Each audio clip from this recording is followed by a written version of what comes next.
Good day, friends. Very warm welcome to CEV Group, and we welcome you for watching this video. Please do not forget to like, comment, and subscribe our YouTube channel, Registered Values Club, for getting all new professional updates. In this video, we will discuss about the basics of structural analysis, which is very important for all the values as well as architects and engineers. And these things are also equally important for land and building and as well as plant and machinery values. So in this part 1 of the video, we will discuss about the very basic things about what type of sports, what are the type of different types of sport, what are the different types of structures, and all basic things we will be discussed in this part 1. So first thing we will discuss is about the type of sports and the reactions in these sports. First one, sport. So first thing you must know is what is sport. So whenever you see any component in a structure such as beam, so these have to be supported. So basically what you do when you provide a support, let us suppose you provide a support at this end A. So what this support will do? This support will make the translation at this point A 0. It will not allow any translation at this at the point where it is provided in the direction in which the support is provided. It will make translation in that direction equals to 0. In most of the cases, this is a basic thing what this support provide. So there are different types of sports which provides different type of reactions. So reaction was you must understand what is reaction. Reaction is the that force which opposes the action on the component of the structure. So basically what it does, we have already discussed that the reaction will make the displacement or translation in the direction of its application equals to 0. So what sport do? Sport connect the members to the ground or some other parts of the structure. So structure need to be supported so that they can remain in equilibrium under any system of forces. So whenever you do structural analysis, you have to use three equilibrium. Generally, there are three equilibrium equation. One is sigma x equals to 0, means algebraic sum of all the horizontal forces is equals to 0. Algebraic sum of all the vertical forces sigma y equals to 0, and sigma m means algebraic sum of all the moments is equals to 0. So to so so that the structure is stable. So these equilibrium condition has to be fulfilled at all the sections of the structure or in all the components. So that's why sports are provided. So sports connect the members to the ground or some other parts of the structure. So structure need to be supported. So we have already discussed why the structures need to be supported so that equilibrium is maintained at all sections of the structures so that they can remain in equilibrium under any system of forces likely to act on them. These forces evolve the force which is known as support reaction, which we have discussed what is support reactions.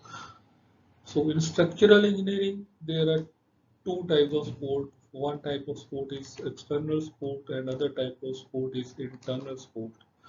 So as far as external supports are concerned, these are generally provided in beams and they are of first one is simple support, second is fixed support, third one is roller support, fourth one is pinned or hinge sport, fifth one is spring sport, and sixth is guided roller sport. These are all external sports which are provided at the ends or in between the beams. First type is simple sport. So simple sport is just sported on which structural member rests. See here, this is just a simple sport. So they cannot register lateral movement. See, this is very important thing to remember that simple sports they cannot register lateral movement and movements like roller sports. So as we will discuss that roller sports also do not register move moment. So moment this is slow at the sport. So they can only register vertical movement of the sport with the help of gravity. So simple sports are not widely used in real life structures unless engineer can be sure that the member will not translate.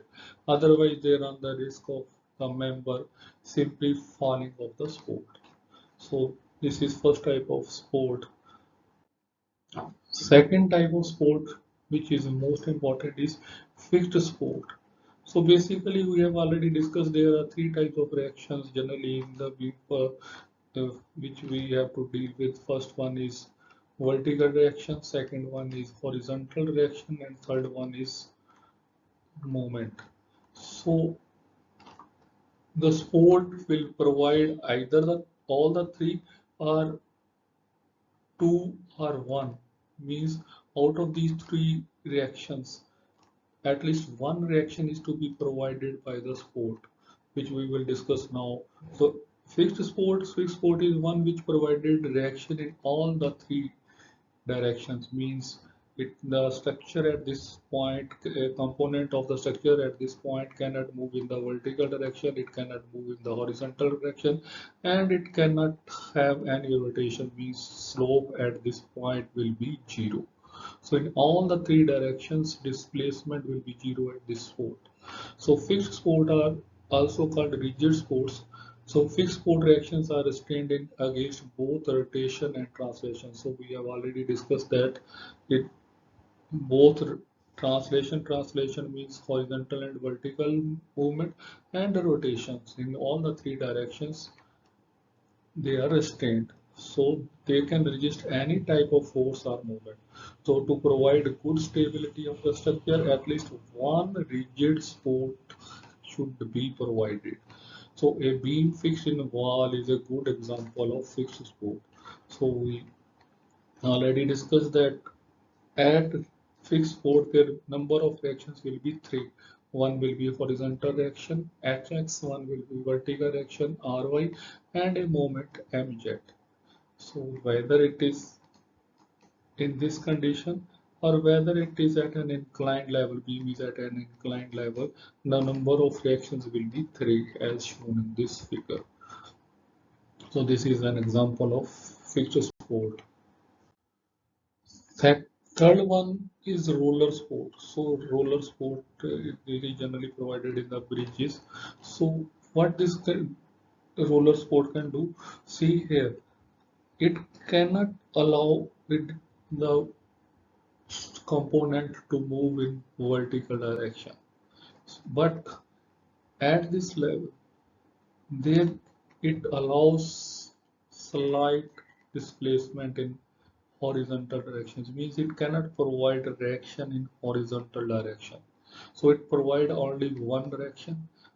So a moment it cannot provide moment, means it cannot resist slope. There will be certain slope at this level, and it cannot allow or it cannot stop horizontal displacement. So it cannot provide either moment this reaction or horizontal reaction. So there will be only one reaction in case of roller sports. So roller sports can resist perpendicular forces, but they cannot resist parallel or horizontal forces and moments. So it means roller sport will move freely along the surface without resisting horizontal force.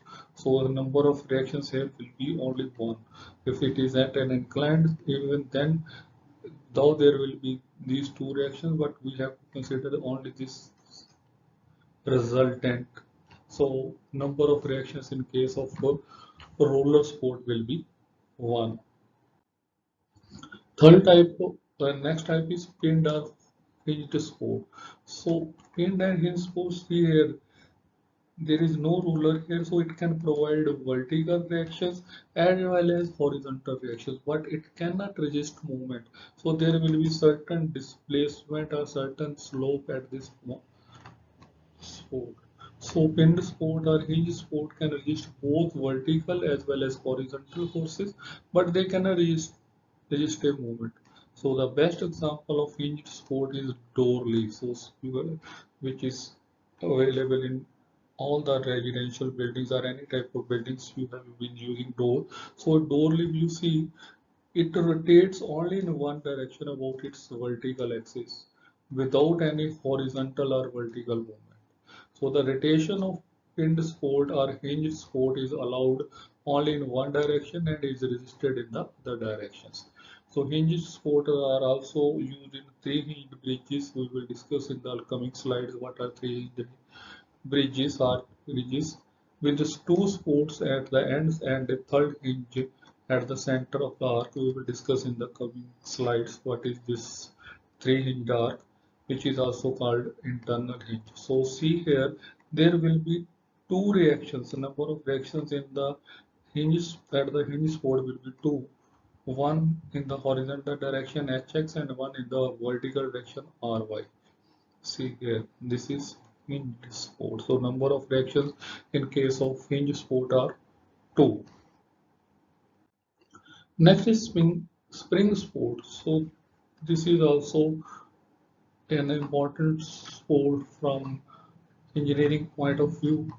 A spring sport is a structural or mechanical support system that allow the structure or component to move slightly while maintaining support and stability.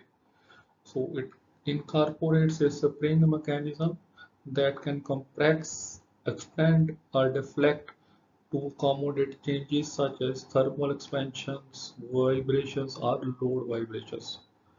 So this type of sport is widely used in piping systems, weldings, and machinery. So how you have to can find out the reactions at a sport? For that you need this formula. This is Hooke's law, you know. Hooke's law, you know it is F force, it is equals to K. K is spring constant, or it is also called spring system multiplied by X axis displacement of the spring.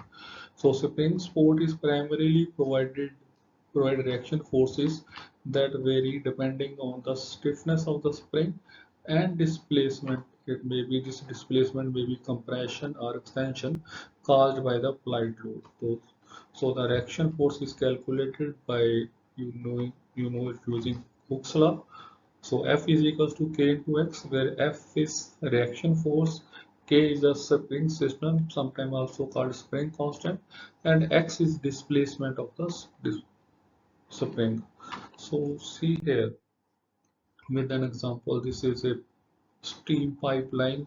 It is supported at this level B with the spring, and the spring stiffness of the spring is 200 kilonewton per meter, and the load is 8 kilonewton per meter C. So here a spring is provided at a support is provided. So what this spring will do? See here, when there is increase or decrease in the temperature, there will be thermal changes. So this spring will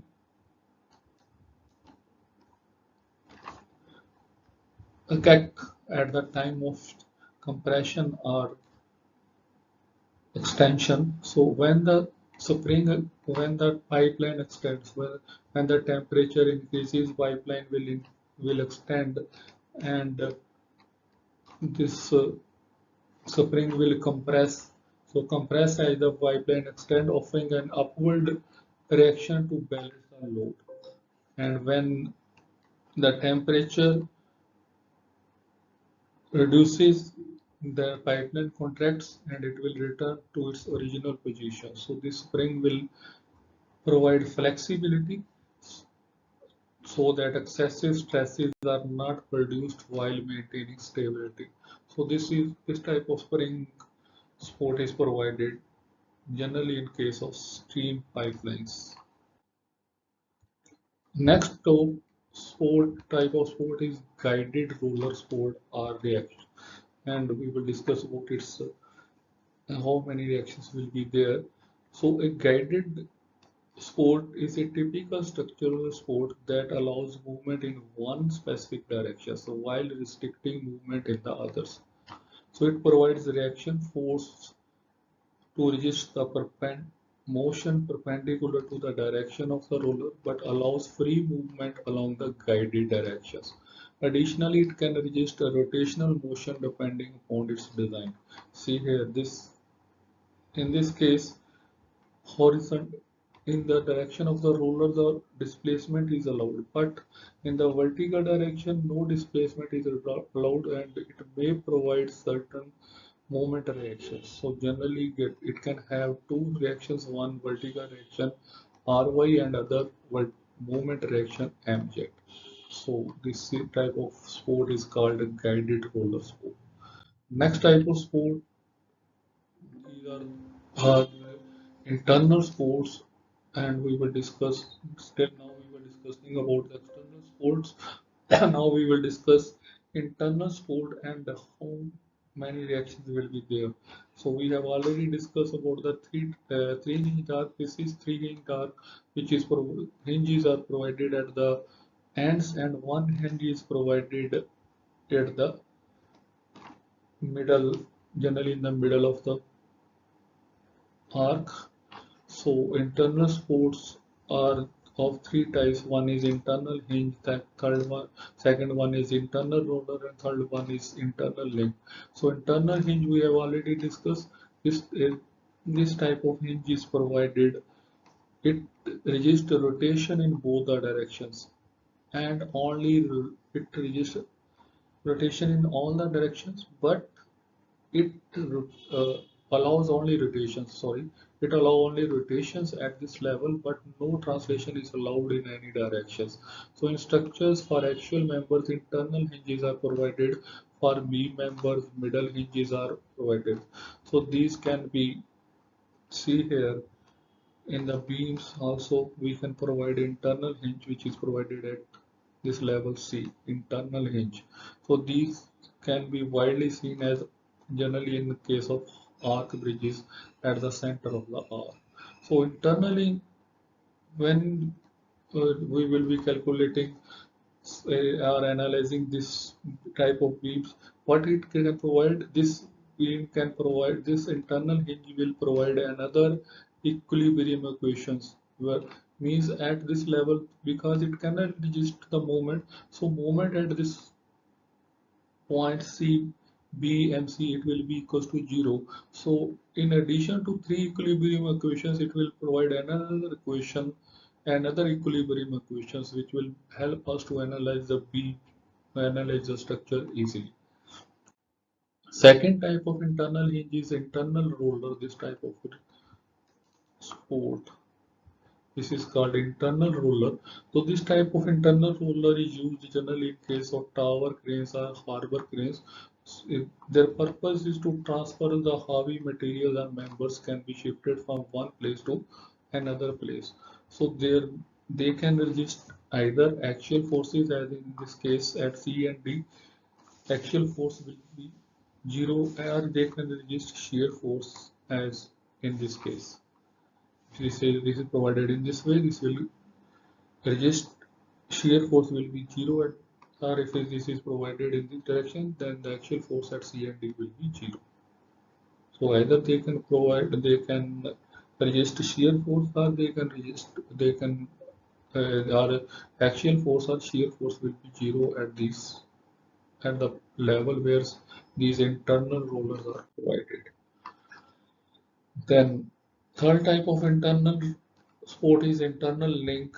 So if any member is connected by hinges at this member, see here it is provided by hinges at these ends, but it is not provided to any load.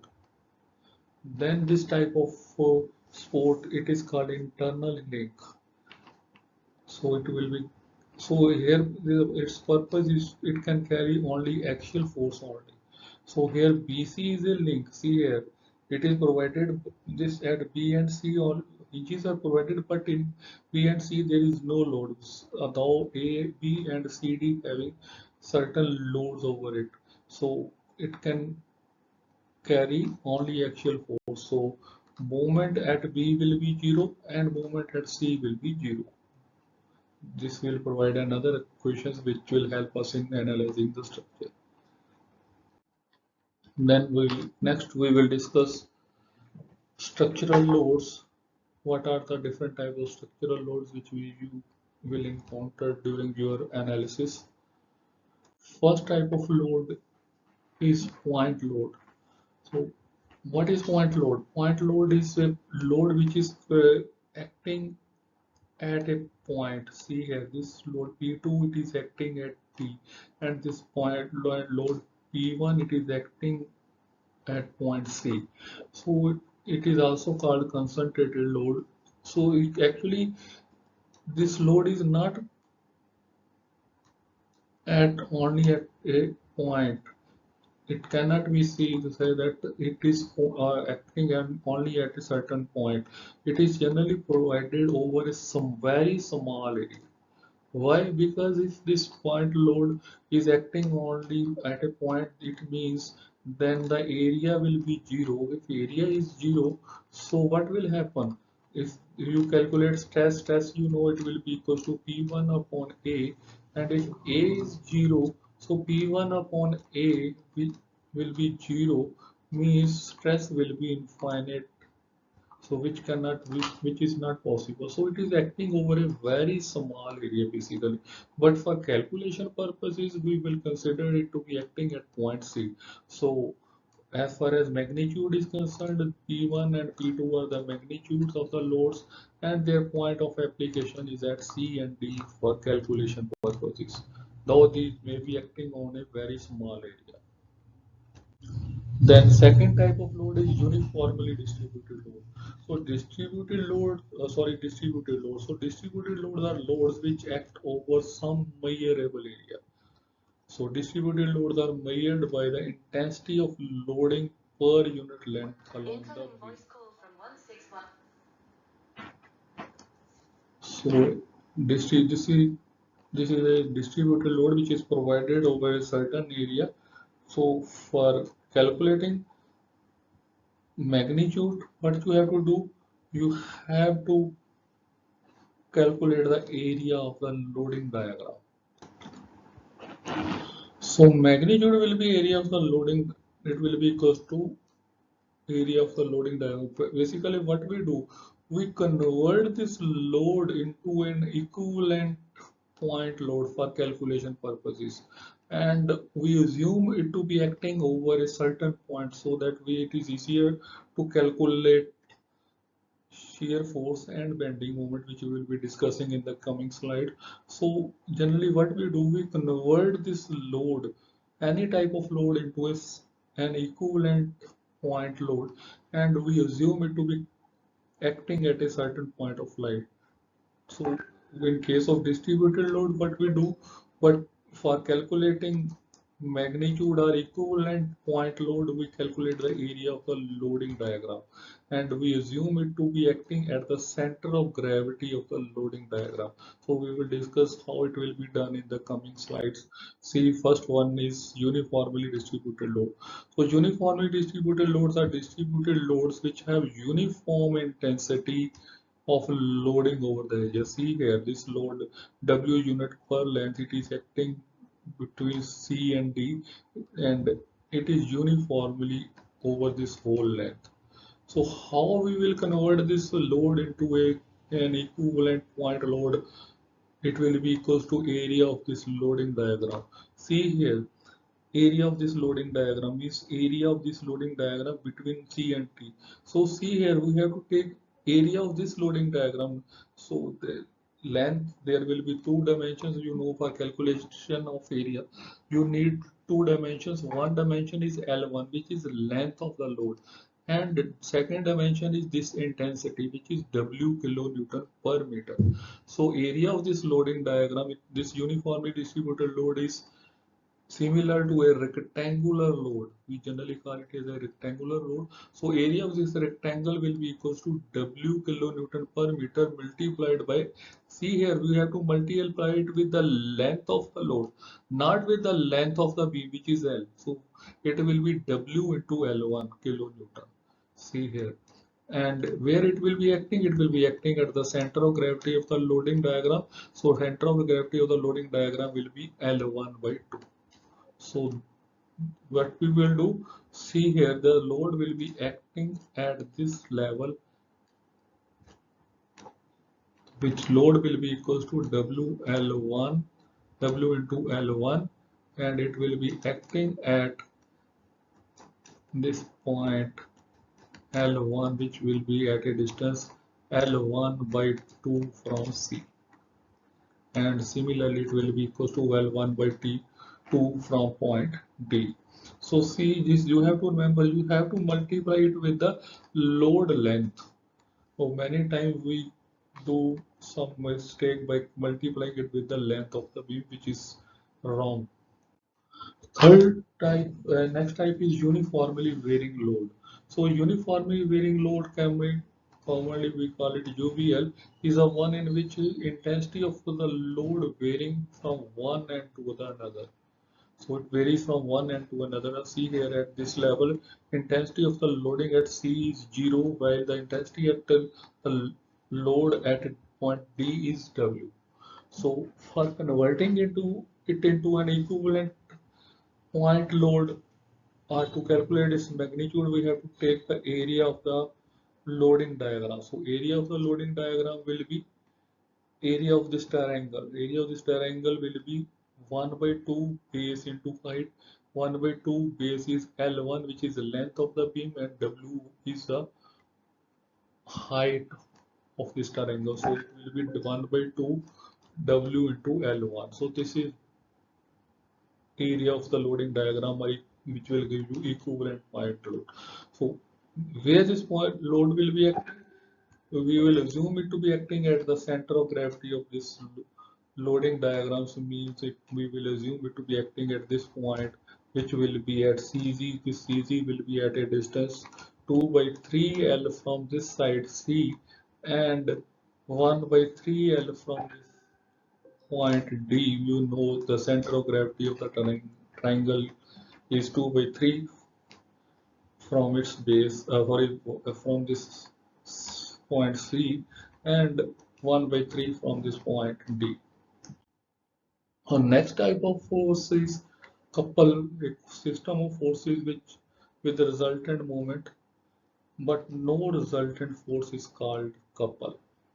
So it is statically equivalent to the force time offset distance. So this type of force is called couple force. So next we will discuss about the elements of the structure. So you know the elements of the structures, beams which may be primary beams which are parallel to the shorter spans, and the secondary beams which rest over the primary beams and which are along the longer span of the structure, and these columns. So what are beams, what is column? We will discuss now these things. And what are the different types of beams? We will discuss. So beam, what is beam? A beam is a component of the structure that supports the load perpendicular to its axis. See here, this beam AB, this is its longitudinal axis, and the load is acting perpendicular to the longitudinal axis. This is the longitudinal axis, and load is acting perpendicular to the longitudinal axis. This is called a beam. So it may be horizontal, it may be vertical. It doesn't mean that any component which is horizontal, that will be called beam. See here an electric pole. See here electric pole. These are the electric wires, and the loading is being applied perpendicular to the longitudinal axis. So this electric pole will act as a beam. So any component which is resisting load perpendicular to its longitudinal axis will be called a beam. So beams, as far as structural analysis is concerned, they are of various types, maybe simply supported beam, cantilever beam, overhang beam, fixed end beam, and continuous beam. So we will discuss all these types of beam one by one. First type of beam is simply supported beam. So in case of simply supported beam, one end is hinged, one provided with the hinge support and other end is provided with the roller support. So in simply supported beam, it is supported at both ends, while one end has a pin support, the other end comprises of roller support. So notably, reactions on such beams is in the direction normal to the cross section of the beam and varies accordance with the nature of the load exerted on the beams. So see here, now let us suppose this beam AB. See here, if it is provided with only a vertical load CW, then the reaction at A and the reaction at B will be only vertical reaction RA and RB. But let us suppose in this beam AB, it is provided with an inclined load. This is acting at a certain angle theta. So what will happen in this case? So there will be two components, one vertical component and one horizontal component of this inclined load, let us suppose. So this is W, let us suppose this is WH is its horizontal component and RH is horizontal, RB is its vertical component. Then this vertical component will be taken care by these two reactions RA and RB. It will be taken care by these reactions. But this WH, whole of this horizontal force, it will be taken care by this and this force, this hinges force. So it will be provided with, it will provide some horizontal reactions to take care of this horizontal component. So remember, if only vertical load is provided, then you need not to calculate vertical reactions, horizontal reaction, sorry. So horizontal reaction or horizontal component of this hinge support will come into force only when there is an inclined or horizontal load. So this thing you have to remember. Next type is cantilever type of beam. So in cantilever type of beam is, but it is provided with a fixed support at one end and the other end is free. So at A it is provided with a fixed support and the other end is free. So whole of the load means whole of the moment as well as the shear force, it will be transferred to this fixed end A. Also, all the reactions will be at A. Vertical reactions, horizontal reactions, and movement. It will be at A, and at free end there will not be any reaction. So cantilever beam has one end fixed, while the other end expand outward is free to move. So the beam is only supported at one end. The cantilever beam is typically, generally, it is of rectangular shape, but what we do to achieve some economy, it may be of this tapered, we may have tapered cantilever beam, so which is having greater depth at the support because all the loads are being transferred at the support, and at the free end it has smaller depth. So this type of beam is also called tapered cantilever beam. Next is continuous beams. A continuous beam is a beam extended over more than two supports. So this type of beams are indeterminate beams for which you have to find reactions by using other equations including three equilibrium equations. You need some other equations which we will discuss as the time comes. So if the beam is supported over more than 50 supports, we call it continuous beam. And fixed beam, if the beam is fixed on both ends. See here at both ends, if the beam is fixed, then it is called fixed beam. Then overhang beam. So in case of overhang beams, so it we may consider it to be consisting of two parts. One is simply supported, which is resting over two supports, and some the cantilever portion. This is overhang portion. So it may be overhang is on one side only, or it overhang on two side only. We may have this type of beam which is having overhang on one side only. In this case, the overhang is on both the sides. So this type of beam is called overhang beam. So next is column. So column is a compression member which is subjected to compressive force either along the longitudinal axis or parallel to the longitudinal axis. Also, if the force is acting along the longitudinal axis of the member, then we will call a compression member. If it is a compression member, we will call it as a column. So maybe that load is acting along the longitudinal axis, or it may be that it is parallel to it be at certain point. Let us suppose it is acting at this level. So we will call it as compression member or column. So it may be subjected to compressive force, or it may be subjected to a compressive force along with the moment as shown in this figure.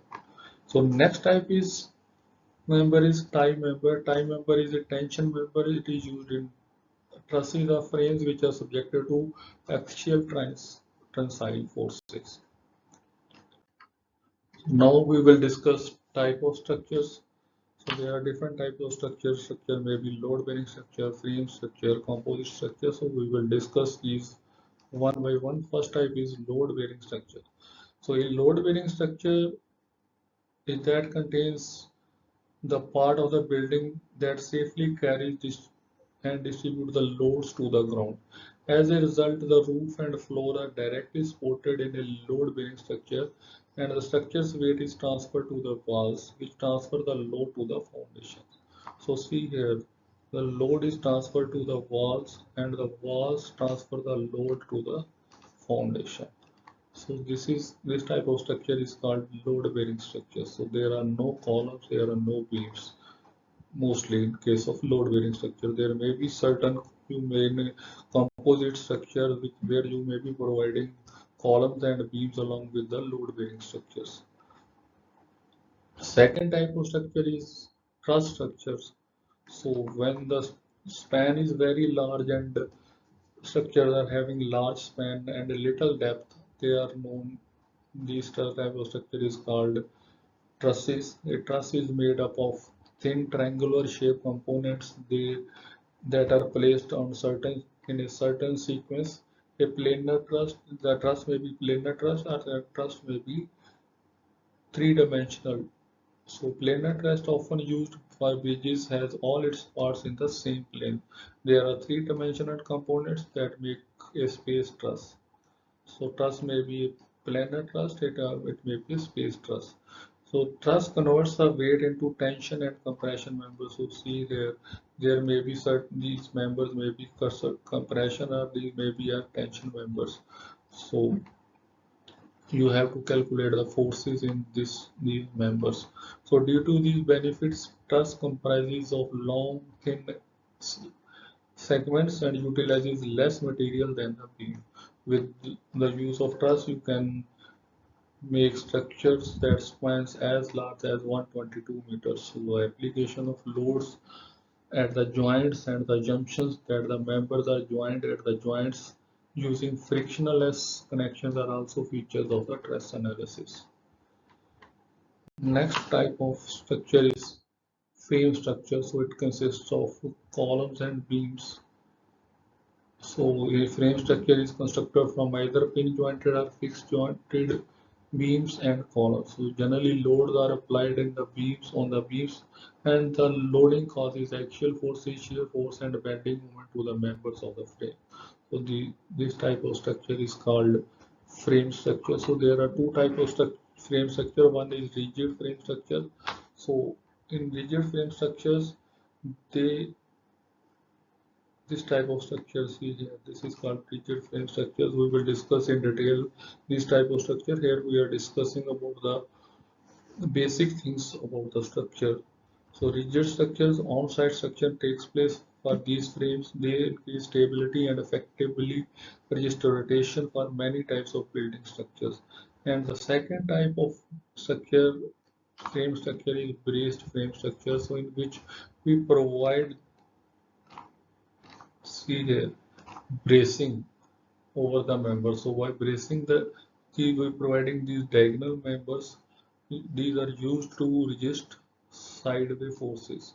So this frame structure resists lateral forces. This structure is braced by inserting diagonal structural members into the rectangular area of a structural frame.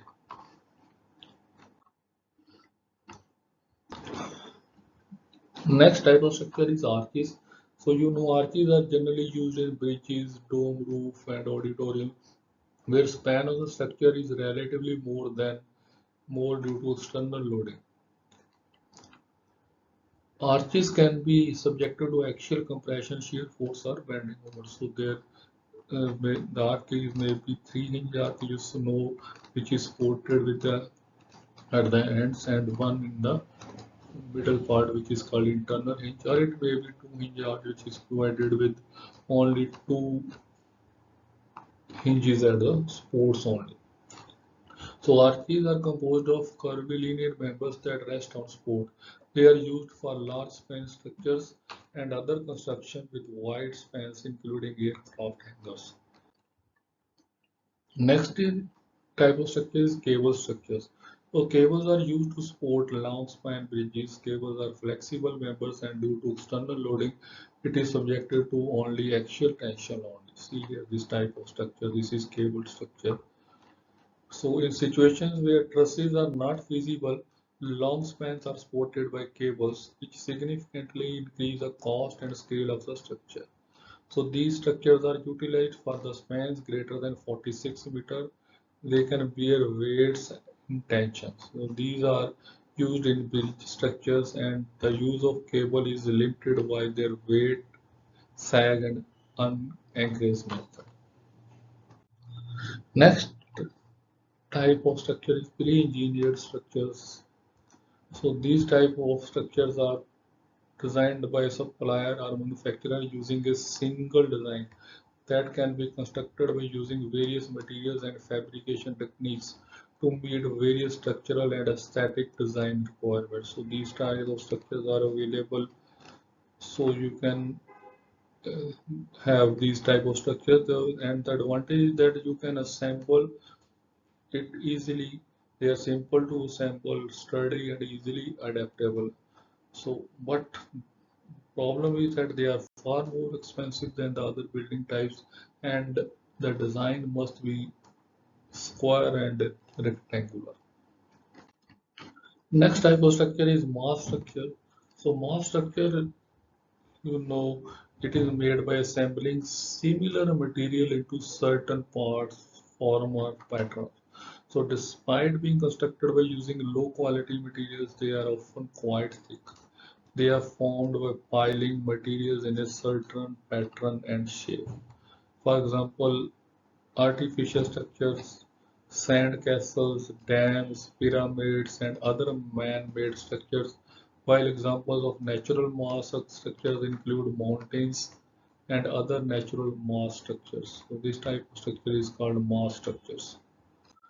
Next is tensile structure. You might have seen this type of structure. These are generally used for sports facilities or warehousing and storage structures and exhibition halls. So what we do in these structures, there is only tension but no compression or bending. this type of structures. So this type of structure is called tensile structures. So the most common type of thin shell structure is tensile structure. So using membranes like PTFE is special material which is polytetrafluoroethylene coated fiberglass or PVC. These structures provide designers and end users with various aesthetically appealing free form canopy designs. So these type of structures are tensile structures. So next is composite structure. So a load-bearing structures and a frame. It is composite consisting of a load-bearing structure and a frame structures. They are combined to form a composite structure. So while internal columns and beams structures support the floors and ceiling, exterior walls can be load-bearing structures. So these types are often used in industrial sheds or warehousing with long spans. So this is all in this video. So we will be using the things which we have learned in this video in the coming videos in the next part of our topic basics of structures. So thank you for watching. Please like, comment and subscribe our YouTube channel Registered Values Club. Thank you. Have a nice day.